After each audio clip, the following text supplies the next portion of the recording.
tudo bem? Nós estamos aqui mais uma vez, pela graça do Eterno, para compartilhar um pouquinho mais, aprender, compartilhar também a palavra do Senhor. Hoje nós vamos continuar com aquela temática que a gente vem aí fazendo nas últimas 7 semanas, e hoje a gente vai falar sobre a esperança do Novo Testamento. Hoje promete, Nádima, a gente vai falar de amor hoje de novo, Nádima? A gente vai falar de esperança? A gente vai falar muito disso. E hoje, com muita alegria, nós estamos com, além da Nádima, obviamente, a Fabíola e a Juliana. Fabíola, se apresente para nós, quem é você? De onde que você é? Conte tudo. Bom dia, meu nome é Fabíola, falo aqui de Tangará da Serra, no Mato Grosso. Eu estou engenheira agrônoma e resido aqui na região juntamente com meu marido, Eberson Lira. É um prazer imenso estar aqui com vocês. Prazer é nosso ter você, Fabíola. Seja bem-vinda. Ju, quem é você? De onde que você é? Meu nome é Juliana Martins, estou psicóloga e moro em Contagem, Minas Gerais. Olha só. Gente, vamos conversar sobre esperança? A Nádima falou que hoje a gente vai falar muito sobre esperança e sobre amor. Então, vamos falar? Eu vou começar lendo um texto que está escrito em 1 João 5, versículos 11 e 12, que diz assim: E o testemunho é este, que Deus nos deu a vida eterna, e esta vida está no seu Filho. Quem tem o Filho tem a vida eterna. Quem não tem o Filho de Deus não tem a vida eterna. Vou até complementar. Quem não tem o Filho de Deus não tem nada. Será que é isso mesmo? A gente vai descobrir no decorrer do nosso bate-papo. Hoje nós vamos dividir o nosso comentário aqui em 2 blocos. Primeiro a gente vai falar a certeza da vida eterna e depois a gente vai falar como será a volta de Jesus. Combinado? Nádima, vamos começar com você? Me fala uma coisa, Nádima. Há esperança além dessa vida? Nas semanas anteriores... Oi? Lógico. Lógico, olha só.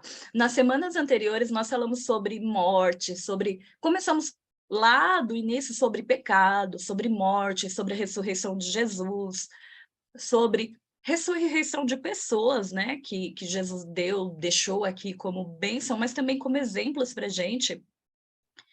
E só que hoje a gente vai se aprofundar na ideia da esperança além desta vida aqui.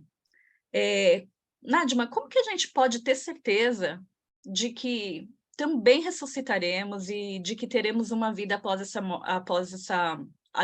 a morte aqui na Terra? Eu sei que a gente já falou sobre isso, mas eu acho que hoje merece a gente pegar um pouquinho mais pesado nesse assunto. O que você acha, Nádima? Sem dúvida. Eu vou só me reportar um pouquinho na minha infância. Eu morei em Terra Roxa do Oeste. Então, meus pais migraram de São Paulo, que era uma capital, para uma cidade minúscula, não tinha luz elétrica, água encanada, não tinha asfalto, enfim, não tinha quase nada. Mas tinha cemitério na cidade. Então, vocês imaginam, uma cidade bem pequenininha, quando uma pessoa morria, todo mundo sabia. E imagina que nós viramos, era o nosso turismo, então, né? O que tinha para fazer? Se morria alguém, a cidade inteira ia para o velório. E isso é marcante. Eu tinha cerca de 4 para 5 anos, e aquilo começou a ficar marcante na minha vida, essas idas. E muitas vezes eu fui em velório, sabe? E aquilo me chocou. Teve uma vez que eu fiquei com medo, porque eles não prepararam direito a pessoa, era uma senhorinha, e aquilo me despertou muito medo. Mas meus pais já traziam a esperança da vida eterna. Então, essa coisa de vida eterna, mesmo para os que estudam a Bíblia, quando a gente começar a ver, nós vamos ver que os pais, o Abraão tinha essa esperança, Enoque tinha essa esperança, todos já tinham a esperança, que o túmulo não era o fim. E eu, não sei vocês, né? Eu, às vezes, quando eu estou num cemitério, não que eu goste de ir a um cemitério, mesmo aqueles mais lindos, que tem uns fantásticos, eu gosto de olhar as lápides e ver o que está escrito ali. Porque não foi, em geral, a pessoa que preparou. É difícil alguém pegar e falar assim, ó, estou para morrer, escreve lá tal coisa. tá? Depois, se vocês quiserem, deem um Google, vocês vão achar coisas engraçadas, tá? Eu até procurei uma aqui, lógico, no Google, né, para exemplificar. Um diz assim, virei purpurina, virou pó no caso, né? Corri para o lado errado. Eu não disse que estava doente, né? Rígido como sempre. Uma pessoa rígida e alguém escreveu depois, rígido como sempre. É no túmulo ao lado, tipo, não sou eu que estou aqui, né? Vai mais. Então, tem algumas coisas assim que são engraçadas para a gente ver, mas é difícil, na realidade, a gente brincar com a morte. Tem pessoas que brincam. Tipo, eu não estou com medo, eu não tenho essa angústia. Só que a morte, ela é uma das únicas certezas nossas. Eu falei uma das únicas porque nós, como cristãos, temos a segunda opção. Nós temos a esperança. Ali não é o fim. E agora, respondendo a sua pergunta com o meu post-it, eu escrevi assim, o primeiro que ressuscitou dos mortos não foi lá com Eliseu, com Elias, tarará. O primeiro que ressuscitou da morte eterna foi Jesus. Aquelas pessoas foram ressuscitadas do sono da morte, mas Jesus é a primícia dos que dormem. Então, é muito lindo saber que Jesus venceu a morte eterna. E o salário do pecado é a morte eterna. Não é esse soninho, é a morte eterna. E quando Jesus veio e o anjo fala, teu pai te chama, para mim é o que basta. Porque se Jesus ressuscitou, ele deu o exemplo para que a gente possa entrar na fila e ressuscitar. Então, em Hebreus 11, fala desses que já estão na filinha ali. Esse eu vou chamar, esse eu vou chamar, e estão ali. E a gente pode até acrescentar lá um Hebreus 11 ponto A ou ponto B. Eu também quero estar nessa fila. Então, o segundo post-it que eu quero mostrar para vocês é isso aqui. Eu traduzi o verso da Bíblia para mim, tá? E eu escrevi assim, ó. Se estou em Cristo, se eu estou em Cristo, eu terei vida eterna. Ponto final. Eu acho que é muito importante nós termos certezas. Eu posso ter a certeza de que eu vou dormir o sono da morte? Isso sim pode acontecer a qualquer momento, mas eu posso ter certeza que num abrir e fechar de olhos, eu vou estar na eternidade com Jesus. Essa certeza que aquece o nosso coração, que dá vontade de viver.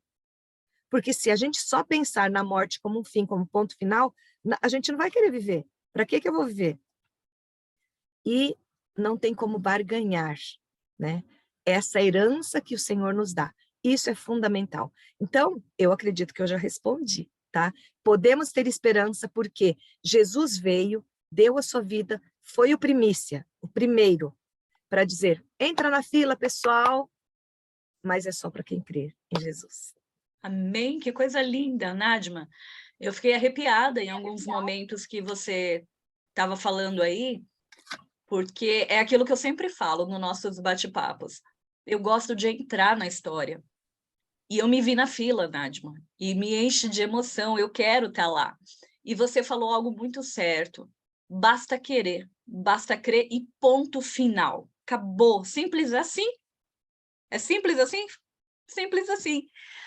Aí, pensando nisso, para a gente ter uma vida eterna, Jesus precisa voltar, né? Jesus precisa voltar. E aí eu fico pensando, olha, eu sou cristã a minha vida inteira, há quase 42 anos, que é o que eu vou fazer logo mais.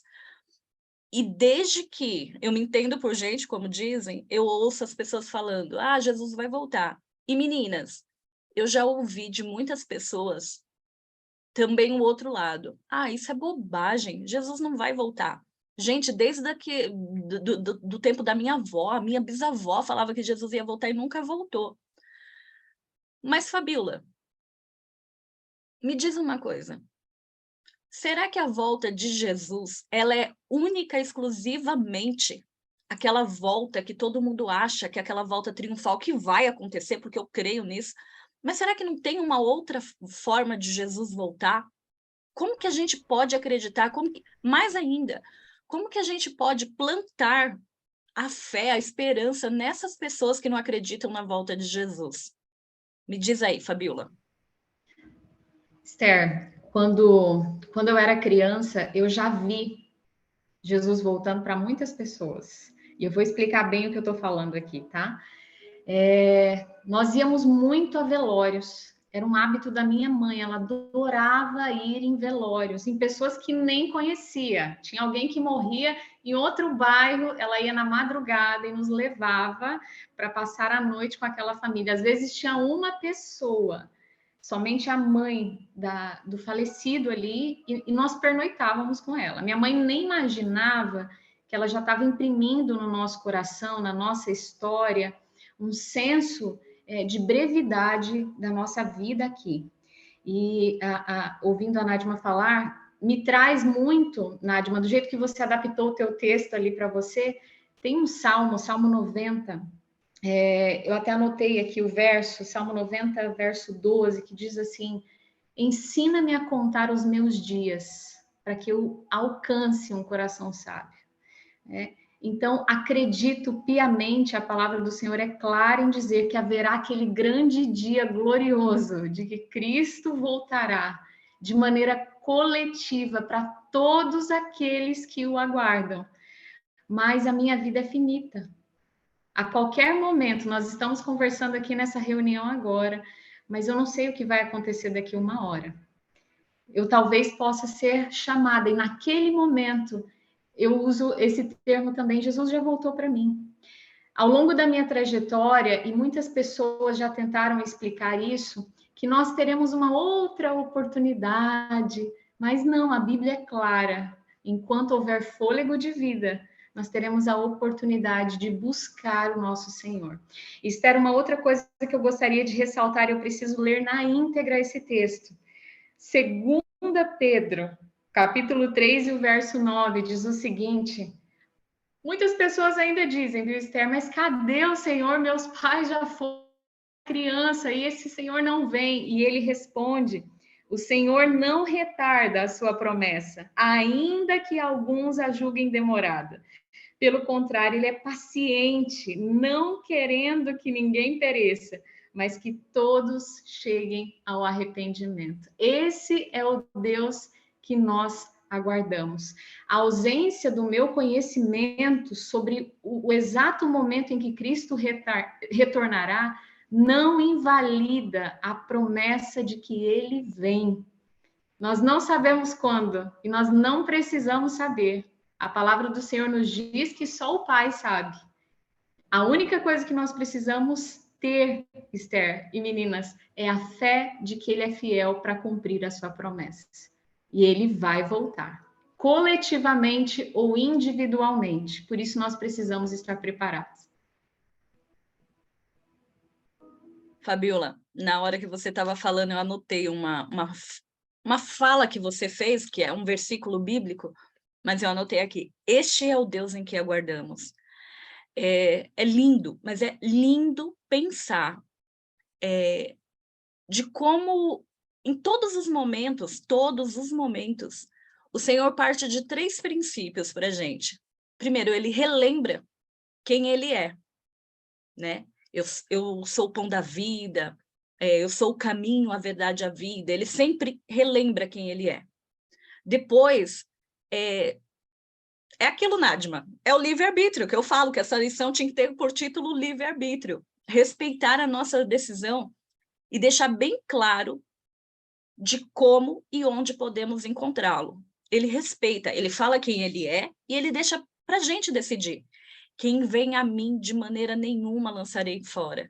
Quem crer em mim, quem quiser crer em mim. Quando a Nádima falou lá no começo, falou assim: é simples assim? É simples assim, porque é uma decisão nossa. Eu gosto de pensar naquela ideia que fala assim, que para a gente se perder, a gente precisa querer muito, porque ele faz de tudo para nos resgatar o tempo todo. E a terceira mostra do Senhor para a gente é a forma que ele sempre age em nosso favor. Eu o ressuscitarei. Essa é a grande promessa. É a grande promessa. Eu ressuscitarei. Na semana passada, a gente falou que foi necessário Jesus morrer, mas o centro da história, de toda a história do universo, é a ressurreição de Jesus. Porque se ele só morresse, ele seria apenas um mártir. Mas ele ressuscitando, ele é o diferencial. E Ju, pensando nisso, o que você acha disso que eu falei, desse Deus que se apresenta para a gente, dessa multiforma, né? Não dá nem para falar dessa forma, dessa multiforma de mostrar quem ele é, de respeitar as nossas decisões, e depois que a gente toma uma decisão, ele age em nosso favor.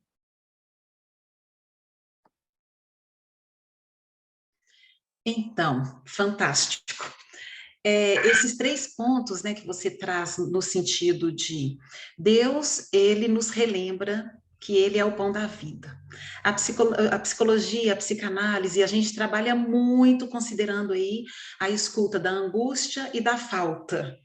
O que nos caracteriza enquanto seres humanos? Justamente a bendita falta e a angústia que às vezes a gente tem um fight com ela, assim, às vezes, se não todos os dias, porque ela vem às vezes invasiva, né? Tem as situações em que a vida nos tira aí o chão, e viver é realmente algo que nos convoca à fé. Quem crê, no que a pessoa crê, de alguma maneira aquilo se faz consistência. E a fé falada, ela materializa a realidade espiritual. Hoje, muitos estudos dizem que a última instância do ser humano é a espiritualidade.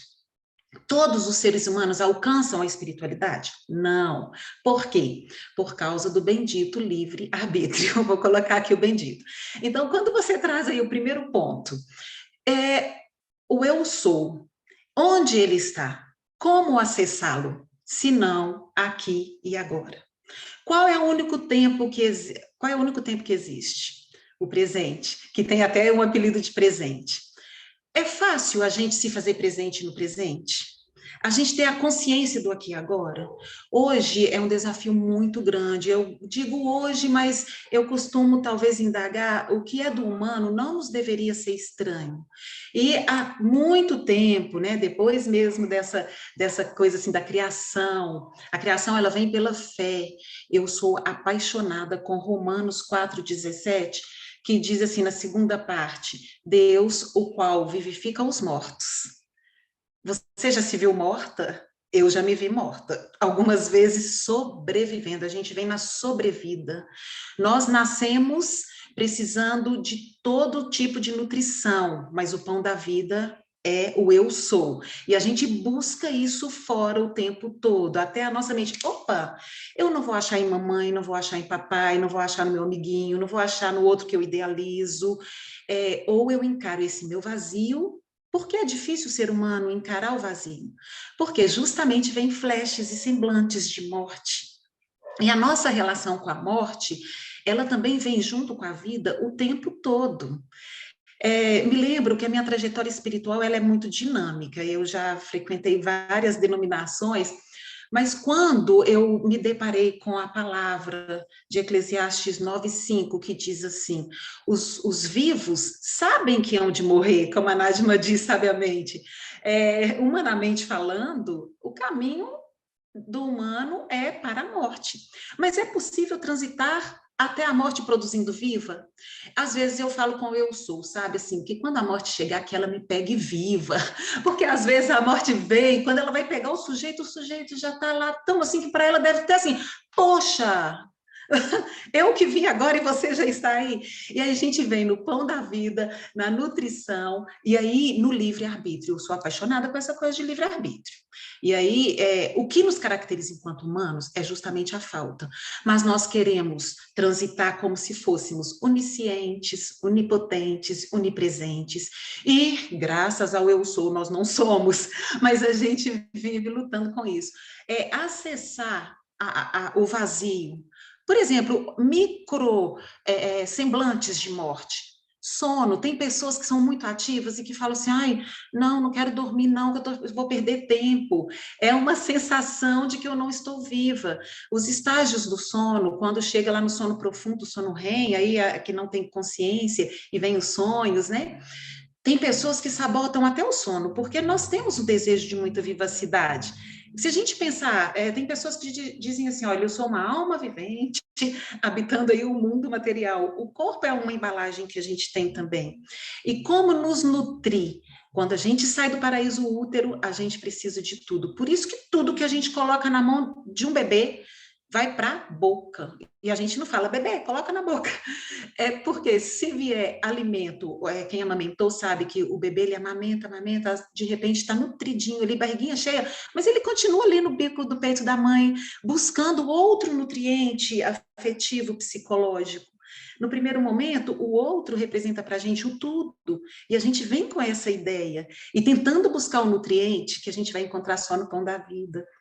E na trajetória desde a infância, pré-adolescência, onde a mente já começa a entender, opa, mamãe e papai são tudo para mim, mas eles também não são perfeitos, chance de vazio.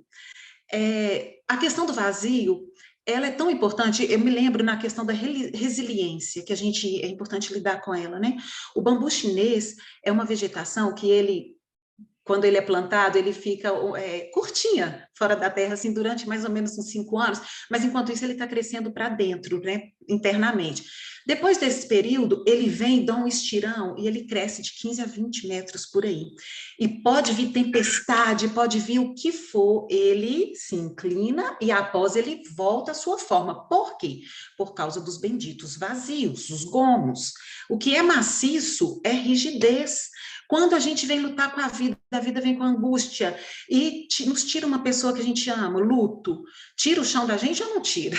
E nos traz aquilo que tem pessoas que falam assim, olha, ai, de manhã eu sou marcha lenta porque eu tenho um fight inconsciente aí com a existência, e aí para eu acordar leva um tempo. Acordar não tem chão.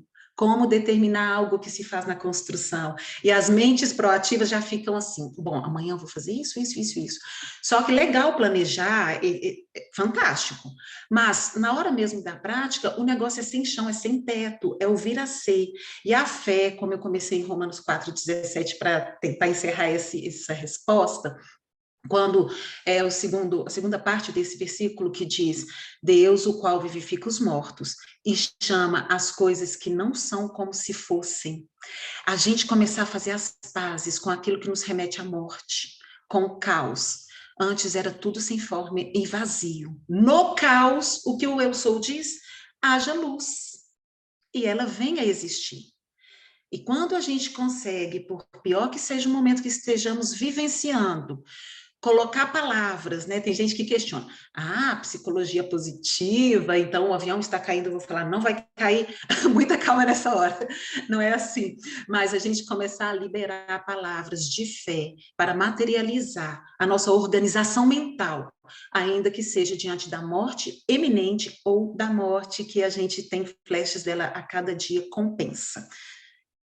Conseguir transitar, e a liberdade de escolha, o livre-arbítrio, o eu sou, ele é tão fera que ele é capaz de criar pessoas que podem escolher tudo, inclusive não o querer, e assim ele continua amando, né? Eu sou apaixonada com ele. Lindo, lindo, lindo, Ju, muito bom. E, Ju, eu quero continuar com você ainda, porque você deixou um gancho muito bacana para a gente falar sobre a volta de Jesus. Como que vai ser isso? A Fabiola falou assim, não importa quando ele vai voltar. Ele pode voltar para uma de nós aqui daqui a 1 minuto, daqui a 10 minutos, daqui a um dia, daqui a um mês. E pode ser que ele volte coletivamente, não sei também, não importa, mas a gente tem que ter certeza que ele vai voltar. E aí, Ju, a Bíblia fala que a gente, na volta de Jesus, a gente vai ter um corpo transformado. E você transitou já por essa ideia, né? Da gente ter um corpo transformado. Você falou, mesmo no meio do caos, não vai existir mais caos? A gente não vai ter mais sofrimento, a gente não vai ter mais dor, a gente não vai ter mais angústia. E um outro ponto que eu queria falar com você também é sobre essa questão aí, porque a gente vem estudando aí nas últimas 8ª semana com essa, sobre a ideia de que não tem vida se a gente não tiver o fôlego, o ar. Então, não tem essa história de, morreu, tá lá no céu. Gente, eu sei que a gente está repetindo essa história, mas é tão importante fixar isso na mente, porque se fosse assim, não teria sentido, ô Ju, vê se tem fundamento o meu raciocínio. Não teria sentido a ressurreição. Porque se todas as pessoas que morreram aqui na Terra já estivessem vivendo no céu ou em qualquer outro lugar, num anticéu, né? Como se tivesse uma antessala lá no céu, se preparando, porque a gente sabe que há religiões que ensinam isso, que há um lugar especial para que essas pessoas elas se remodelem, elas se preparem para entrar no céu, ou tem outras pessoas que já acreditam, fulano morreu, mas ele está lá no céu, ele está melhor do que a gente, ele está torcendo, orando por nós.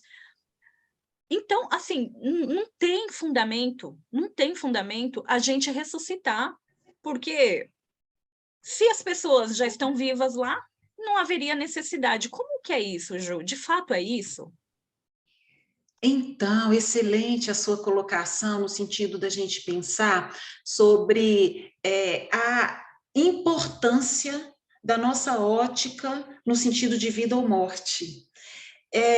Como eu mencionei, eu já transitei por várias denominações religiosas, sempre fui curiosa com espiritualidade.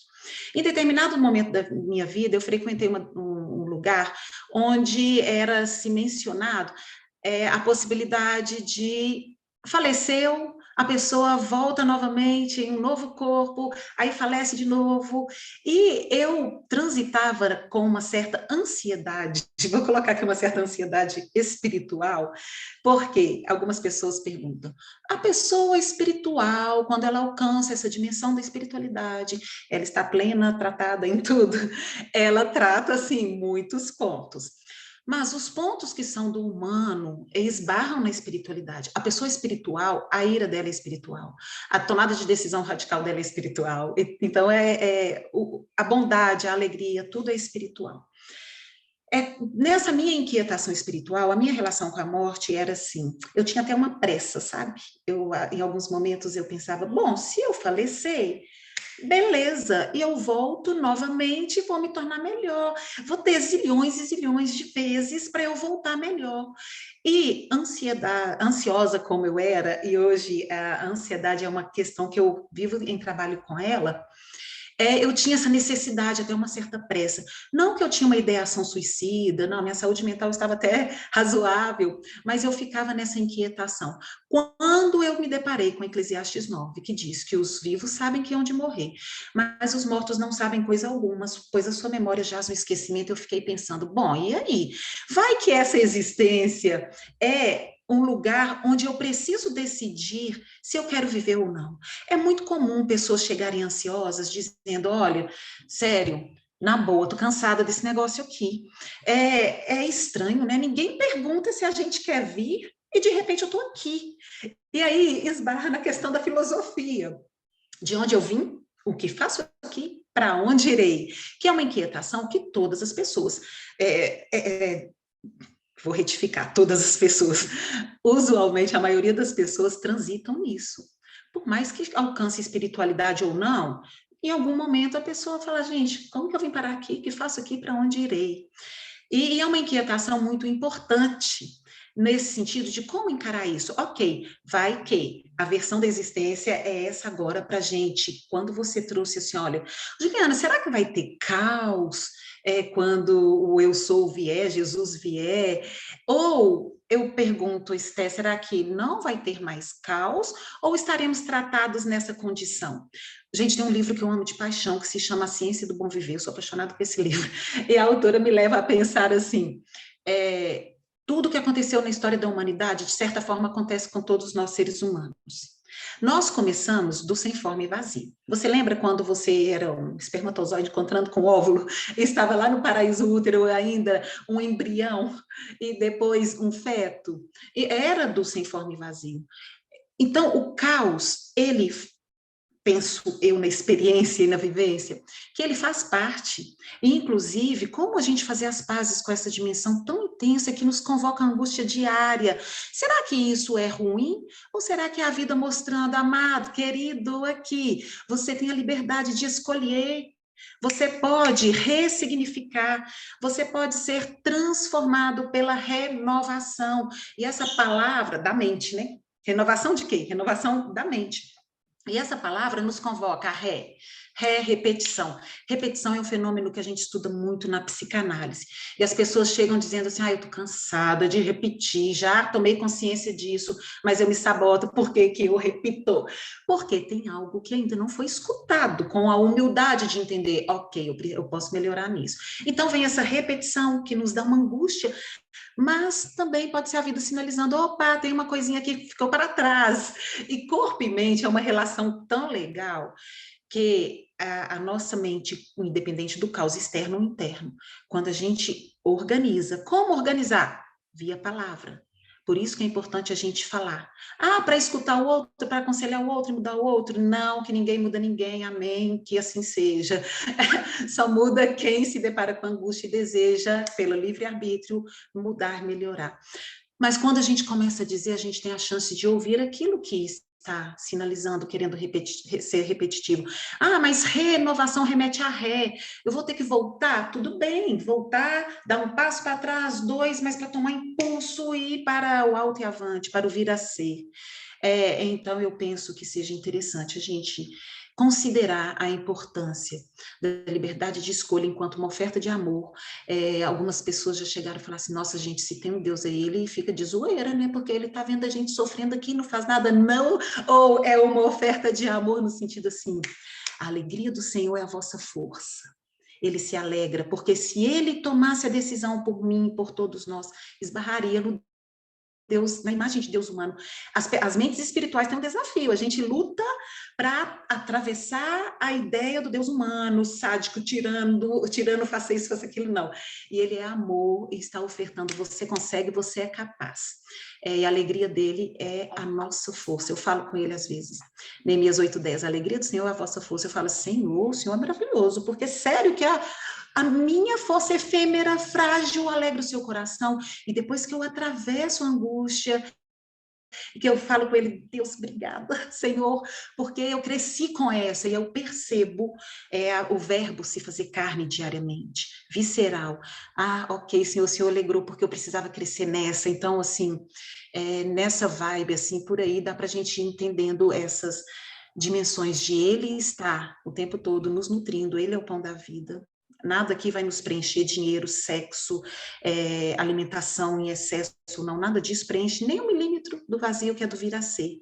E eu desejo que sejamos aí, de alguma maneira, a gente está aqui para encontrar a forma, estamos no mundo das formas, né? Por isso que a mente, que é sem limite, ela se perde, o negócio é tão amplo, que o ilimitado, ele não sobe mais, não desce mais, não vai para lá, não vai para cá, o negócio é amplo demais. Quando a gente começa a criar forma, aí tem pessoas que falam assim, eu não vou para essa vibe, não, porque vai ter limite, mas é um limite que tem a plasticidade cerebral, a neurociência mostra isso. Então, quando a gente vai criando forma, aí a gente vai podendo mergulhar, subir, descer, ir e vir, a forma pode ampliar, mas que tenha borda. Ju, isso. Que aula, né? Que aula que a gente teve aqui com a Ju. Ô, Ju, e você, eu até peguei o celular aqui, porque o que você falou me fez lembrar de uma conversa que eu tive com uma amiga minha semana passada, e ela trouxe uma frase do pastor Robson Menezes, que falava assim, o propósito do sofrimento, mas eu vou pedir licença poética e vou mudar. O propósito do caos, que a Ju trouxe tão bem aqui, só é criar oportunidades de salvação. Gente, isso é fantástico. E a Ju trouxe isso, assim, de um modo, com uma sensibilidade, um conhecimento técnico, já que ela é psicóloga, de uma forma muito incrível. Mas vamos para um outro lado. Fabiola, me diz uma coisa. Você já ouviu falar no livro ou no filme, o filme é até muito conhecido, chamado Deixados para Trás? Já ouviu falar? Já, na verdade, já vi trailer, inclusive, desse filme, viu? Deixa eu te contar para vocês uma história desse filme. Eu lembro como hoje, assim, como se fosse ontem, praticamente. Eu estava na casa de uma das minhas irmãs, da minha irmã mais velha, e eu estava assistindo esse filme, E eu pensei assim, uau, isso aqui é Bíblia pura. Eu me emociono em pensar nisso. Eu olhava aquilo, eu falava, meu Deus, mas a Bíblia fala que vai ser num piscar de olhos. Vai ser num piscar de olhos. Então, realmente, eu posso estar no carro junto, sei lá, com meu cunhado, que meu cunhado estava ali do meu lado, né? Ele está dirigindo e ele subir, ou eu subir, um fica aqui. As roupas ficarão assim, a gente... Aquelas cenas, para quem não assistiu, meninas, tem uma cena dentro de um avião, que a gente olha assim, e ficava só as roupas. E eu falava, mas a Bíblia fala, vai ser assim, no piscar de olho.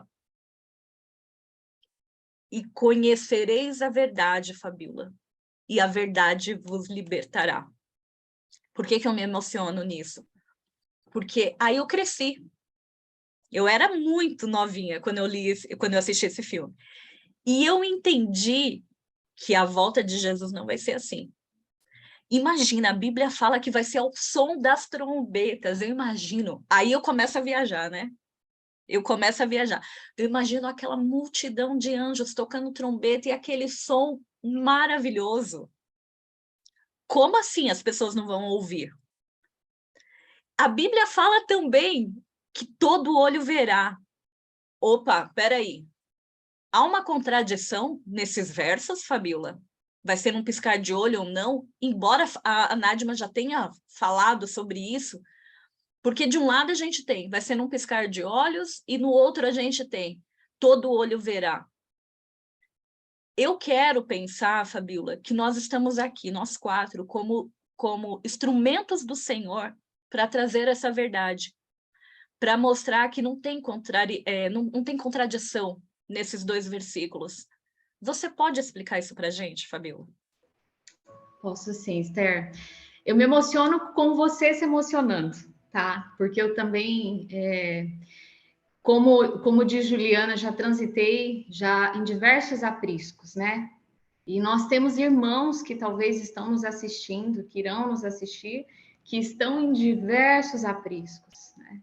E quando você fala sobre o arrebatamento secreto, é algo tão sério, é algo tão profundo, porque a palavra do Senhor, ela não nos aponta esse caminho. E o perigo de muitos nós, e eu percebo a tua emoção, que também é a minha, porque eu também já mergulhei nesse caminho, de achar que nós seríamos levados de maneira tão secreta, silenciosa, e aqueles que seriam deixados para trás, imersos num desespero terrível. Eu tentava olhar para a Bíblia e enxergar esse Deus, mas não me parecia muito organizada essa forma de conduzir as coisas. E eu me fundamentava, e talvez alguns dos nossos irmãos que estejam nos ouvindo também se fundamentem, em um texto de Mateus, capítulo 24, verso 40 e 42. Então, estando dois no campo, um será levado e o outro deixado. Estando dois moendo no moinho, um será levado e outro deixado. E nós não teremos tempo de adentrar nisso. Mas o que eu quero dizer é que quando nós analisamos textos de maneira isolada, fora do seu contexto, existe uma margem grande para nós incorrermos num erro.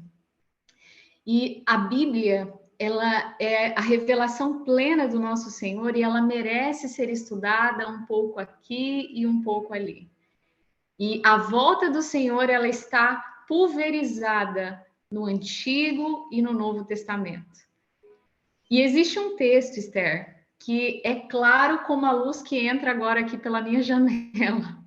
E esse texto me enche de esperança e me enche de emoção, assim como você, porque através dele eu também me libertei. E é um texto que está lá em 1 Coríntios, capítulo 15, versos 51 ao 55. Eu preciso lê-lo na íntegra. Dizeis que vos digo, nem todos dormiremos, mas transformados seremos todos. Num momento, num abrir e fechar de olhos, ao ressoar da última trombeta, a trombeta soará, os mortos ressuscitarão incorruptíveis, e nós, os que tivermos vivos, seremos transformados. porque é necessário que esse corpo que é corruptível se revista de incorruptibilidade e que o corpo mortal se revista de imortalidade. Quando esse corpo que é corruptível se revestir de imortalidade e o mortal se revestir de imortalidade, então será cumprida a palavra escrita: tragada foi a morte pela vitória.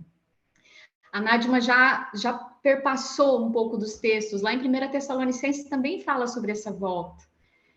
Existirá sim um arrebatamento, mas ele não será secreto. Nós, por ocasião da volta de Cristo Jesus, o nosso Salvador, os mortos ressuscitarão primeiro. E nós, se nós estivermos vivas naquele dia, nós também seremos transformadas e todos juntos seremos arrebatados para o Senhor, mas isso não será secretamente. Imagine vocês, eu tento me imaginar nesse dia a imensidão, uma nuvem pequena como a mão de um homem que vai se expandindo, aquela imensidão, milhares de anjos, o nosso Senhor e Salvador vindo para nos buscar, e nós tendo a oportunidade de reencontrar os nossos queridos que se foram. Nós teremos uma oportunidade maravilhosa de irmos para o Senhor, mas nada será secretamente. E acho que a Nádima pode trazer um pouco mais disso, né, Nádima? Ora vem, Senhor Jesus. Fabíola, que esperança linda. E a esperança, gente, é a certeza, é a convicção que as coisas vão acontecer. É essa esperança que nós temos e que temos que ter. Nádima, vamos conversar um pouquinho. Fabíola trouxe aí lindamente essa esperança. Ela abriu nossos olhos, né? Porque por mais que a gente saiba como vai ser, é tão gostoso a gente ouvir alguém falando, porque a gente entra na história e a gente fica se imaginando lá, e ela fala com uma doçura tão grande, e a gente entrou nessa história. E aí eu fico pensando, como as pessoas, como o inimigo usa as pessoas para tentar fazer a gente esquecer disso, para tentar manipular. Eu fico pensando, meninas, como Satanás, ele não cai na real, ele não entende que para ele não tem mais condição nenhuma. Quando Jesus morreu, ele usou, né, alguns sacerdotes, alguns fariseus, os romanos, e investiram, né, para manter Jesus preso. A gente falou isso a semana passada, para manter Jesus preso lá na sepultura. Não deu certo. E será que ele não faz isso de manipular a nossa mente para desacreditar dessa volta de Jesus? Meninas, eu vou contar outra história para vocês, e é possível que vocês nem acreditem nessa história, mas é real. Eu já ouvi de algumas pessoas falarem a seguinte frase: para quem tem um conhecimento diferente, a gente pode dar até risada, mas para quem não tem, isso é muito sério. Quando eu morrer, eu não quero ser cremado. Mas por quê? Porque eu fico imaginando, eu vou ser cremado, vão jogar minha cinza, sei lá, no mar, na floresta, em algum lugar, e se Jesus voltar, não vão encontrar meu corpo. Meninas, é sério, eu já ouvi isso. Sabe o que é isso, Nádima? Isso é a tentativa do inimigo para fazer a gente esquecer tudo isso que a Fabíola falou. Entendeu? É a mesma coisa, só que de uma forma diferente, tentar colocar pessoas para segurar o corpo de Jesus lá na tumba, porque ele não tem poder. E a gente sabe que não é isso, que o poder de Jesus vem acima de tudo isso. Não é mesmo, Nádima? Conta pra gente sobre isso, Nádima. Eu e os post-its. O primeiro post-it que eu queria, para recomeçar aqui, não sei se dá para vocês verem, escrevi rapidinho, está escrito assim, ó: quem queria Jesus na tumba é o mesmo que quer a gente na tumba. Agora, nós não podemos limitar o poder de Jesus, porque ele não ficou na tumba. Então, esse poder é que vai fazer toda a diferença. E o meu trabalho é ler, estudar e orar, me aprofundar em acreditar nisso. Por isso que fala, quem crer. O problema é a cegueira que está generalizada. As pessoas, algumas até leem, mas elas não estão enxergando o que a palavra quer dizer. Então, nós temos que ver os textos que nós já passamos aqui, nós vamos ser transformados num abrir e piscar de olhos. Então, não importa onde esteja a minha célula A, B, etc. Não é isso. É que o meu nome está no livro da vida. E Jesus já sabe quem eu sou. Ele sabe o meu DNA. Ele sabe tudo para juntar tudo isso. Então, não importa se foi um pedacinho para um lado, para o outro, igual fazia antigamente, né? Não importa se o avião explodiu, não importa se caiu no mar, o peixe comeu, não importa. O meu nome deve estar no livro da vida. E ali, esse nome já é a minha composição plena para a minha restauração. Então, quando Jesus vier, eu imagino ele folheando o livro. Tá lá nas nuvens, as trombetas tocando, e ele olhando, ai, que saudade, ai, que vontade, daqui a pouquinho nós vamos estar perto. É assim que eu vejo essa volta de Jesus. E daí, os mortos em Cristo vão ressuscitar. E os vivos vão ser transformados. Então, se eu estiver o soninho da morte, eu já vou renascer viva. E eu gostei tanto de que essa coisa de transitar, né, rumo à morte, mas produzindo vida, essa é a nossa missão. E gostei também de que ela tem que me pegar viva, tá? Nada dessa, de me afundar aí. Mas eu queria dizer que o céu vale tudo. Então, nós não podemos trocar o céu por falácias, por coisinhas que andam por aí, por esse fanatismo religioso que não leva a lugar nenhum, se nós não estudarmos a palavra de Deus. E vamos voltar lá para o túmulo, né? Que a gente falou um pouquinho disso, do que poderia estar escrito. Eu já li algumas frases de pessoas antes de morrer, não que eu fique, mas eu gosto de saber que tipo de angústia. Às vezes a gente vai no funeral e fala assim, nossa, como ela estava serena, nossa, mas estava assim, né? Por quê? A diferença não é porque naquele segundo a pessoa vai ter um encontro com Deus, não é isso que nós acreditamos, porque ela tem segurança. Tipo, os apóstolos, Abraão, eu sei para onde eu estou indo. E Ellen White tem um texto que ela usou, que está em Jó, e fala, eu sei em quem tenho crido. E hoje o desafio nosso é esse, creia, tão somente, basta crer e nós estaremos juntos na eternidade. Amém, amém. Nádima, você repetiu a frase da Ju, mas quando a Ju estava falando, eu também fiz o meu post-it. Ah, invejosa. E o post-it é dessa frase. Quando a morte chegar, que ela me pegue viva. Ju, como eu amei essa frase, e pelo visto a Nádima também amou, também. Que a morte nos pegue vivas. Algumas semanas atrás, a gente comentou que nós temos o dever, a obrigação e o privilégio de espalhar essa esperança para todo mundo. Isso é muito importante, que a gente espalhe essa verdade, que mesmo que demore, ele voltará. E aí, pensando nisso, vamos para uma dica de música que diz assim, ó, o título é Eu Não Me Esqueci de Ti. Olha só o que a Bíblia fala. Vamos permear pelo caos que a Ju falou. Se as ondas dessa vida destruírem tua fé, fazendo que duvides de que em breve voltarei. Volte os olhos ao passado, vê na cruz o meu sofrer. Queres provas mais do que essa? Tanto amei que a minha vida te dei. Pensas mesmo ser tão fácil esquecer o que falei? Se na história deste mundo os meus pés já empoeirei? Mesmo que uma mãe viesse de seu filho se esquecer, ainda assim não haveria de me esquecer de ti.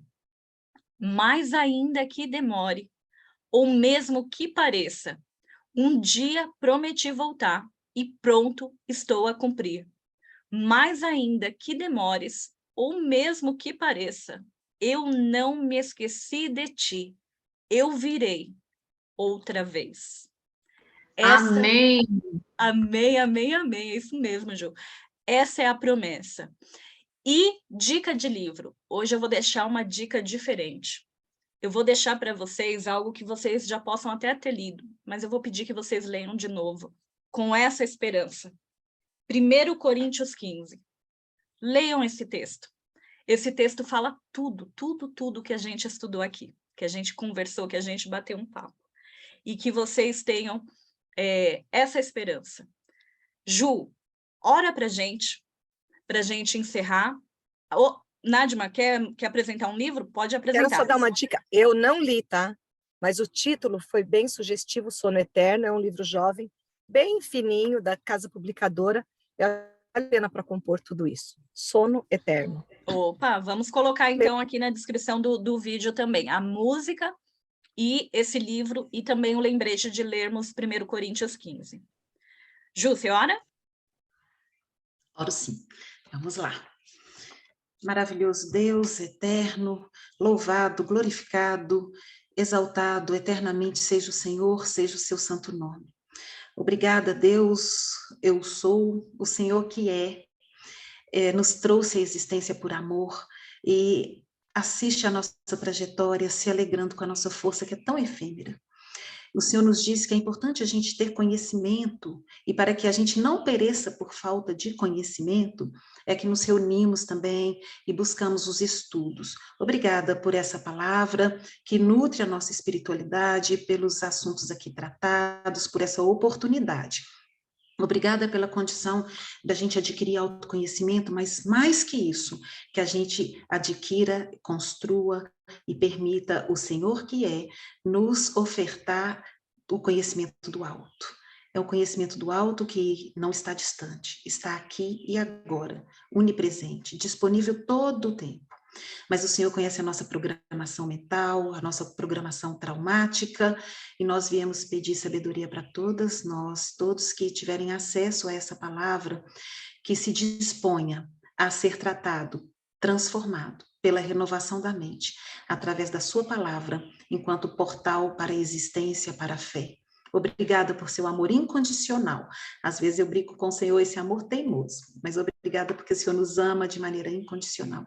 Nos ajude a te amar e te respeitar, como o Senhor nos ama e nos respeita, e entregar nossa vida a Ti, aqui e agora, por Jesus. Amém. Amém, amém. Que vocês tenham uma semana linda, abençoada no Senhor, e na semana que vem estaremos com um tema novo, falando sobre o que, Nádia?